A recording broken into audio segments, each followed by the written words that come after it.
Olá, e na saleta de leitura de hoje trago um livro cuja leitura ainda não terminei, mas do qual estou gostando bastante. Ele é um livro informativo, mas devido ao tipo de informação que ele traz aqui, pode ser apreciado por aqueles que gostam de livros de autoajuda, embora não o seja um livro dessa espécie. Trata-se do livro O Tempo da Felicidade, da autoria de Flora Victoria, mestre em Psicologia Positiva pela Universidade da Pensilvânia. O subtítulo é Um Sabático para Repensar a Vida, Priorizar Seus Objetivos e Se Renovar, e a editora é a Harper Collins Brasil.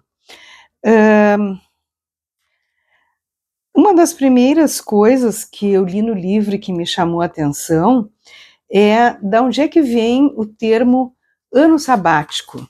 E diz assim: a palavra vem do hebraico Shabá, ou Sabá, na grafia aportuguesada, que pode ser traduzido como descanso ou cessação. Refere ao sábado, o sétimo dia, aquele no qual, segundo a tradição religiosa, Deus descansou após criar o mundo. Daí adveio o preceito da antiga lei mosaica, segundo a qual, a cada sétimo ano, cessava o trabalho no campo, o pagamento de tributos e a cobrança de dívidas, para que a terra e os homens pudessem descansar e se regenerar. Essa é também a origem do respeito ao sábado como dia de descanso, ainda hoje seguido por judeus praticantes e por algumas religiões cristãs. Observar o sabá implica abster-se do trabalho e das atividades diárias e engajar-se em ações contemplativas ou que expressam conexão com os aspectos divinos da existência. Bem, então o que acontece aqui? A autora do livro está num momento muito atribulado da sua vida e resolve fazer um ano sabático. E aí ela vai nos falando o que esse ano sabático é capaz de oferecer às pessoas. Ela conta a história dela, rapidamente, e depois ela vai nos falar sobre as emoções positivas. Vejam que na capa dizia mestre em psicologia positiva. Assim, em palavras muito rasas, a psicologia tradicional parte dos problemas tentando resolvê-los. E a psicologia positiva vai trabalhar com aquilo que as pessoas têm de positivo, as suas forças, os seus valores. E ela nos diz assim, vamos ver. Quando nos sentimos para baixo, nos sentimos embotados, comprometemos nossa capacidade de sentir plenamente. Para restaurá-la, as emoções positivas são agentes desintoxicantes ideais. Estou falando de felicidade, alegria, contentamento, prazer, gratidão, amor e muitas outras que exercem um papel fundamental.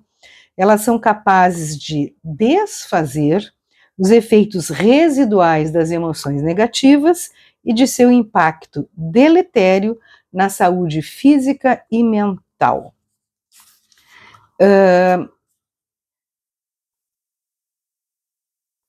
Então ela diz que a partir daí o ano sabático dela iniciou com um desafio que era aumentar a frequência das emoções positivas no dia a dia. E dá um significado interessante para a palavra emoção.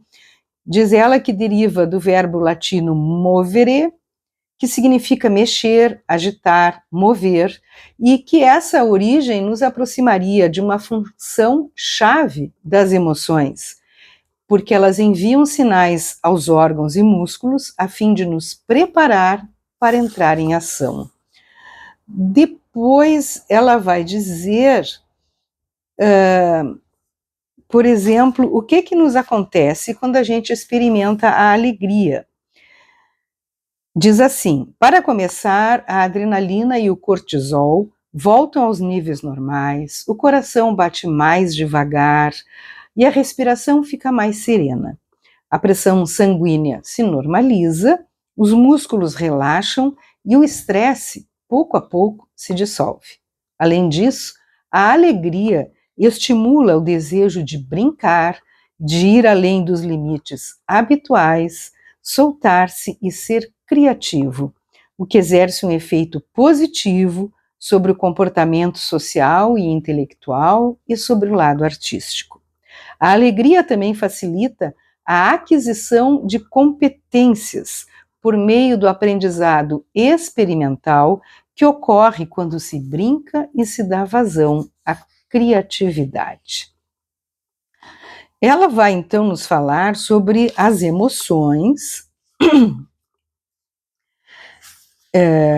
várias emoções, e depois, no segundo capítulo, ela vai nos falar sobre o bem-estar físico e psicológico, e ela diz: assuma o controle da sua nave-mãe.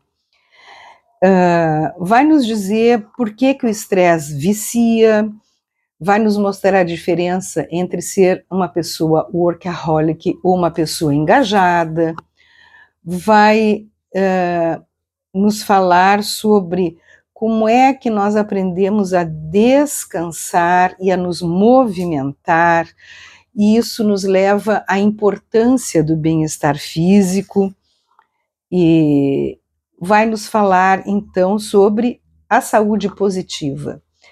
E diz assim: não se trata apenas da ausência de doenças, mas de escolhas referentes ao estilo de vida que sejam capazes de favorecer a saúde, evitar doenças que possam ser prevenidas e promover o equilíbrio entre o corpo e a mente. Mais do que a ausência de doenças, ela envolve 3 recursos essenciais para uma vida saudável. O primeiro são recursos biológicos, o segundo, os recursos subjetivos, e o terceiro, recursos funcionais. E depois ela explica o que é isso, vai nos falar sobre a importância dos exercícios físicos, sobre a diferença entre descanso ativo e descanso passivo, vai nos falar sobre a importância dos descansos social e espiritual, e vamos para o terceiro capítulo, forças. Descubra aquilo de que você é feito.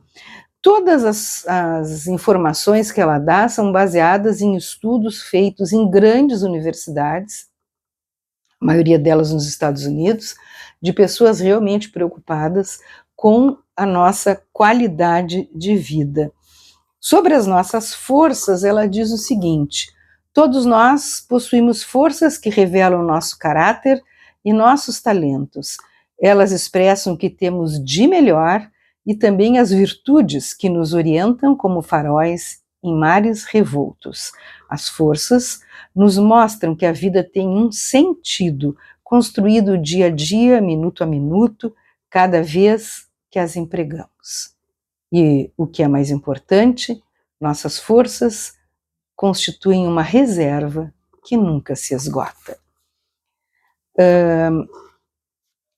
Vai nos contar como é que começou a filosofia positiva, depois vai nos falar sobre virtudes, forças de caráter, vai nos explicar o que é a coragem, o que é a equidade, e aí nós vamos chegar ao capítulo 4, metas e propósito, defina o que quer da vida.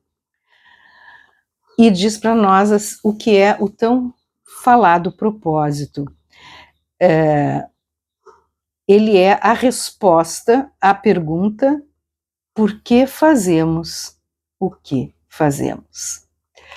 É um livro muito interessante, como eu já disse, não é autoajuda, É um livro informativo, mas que eu creio que vai lhe ajudar muito.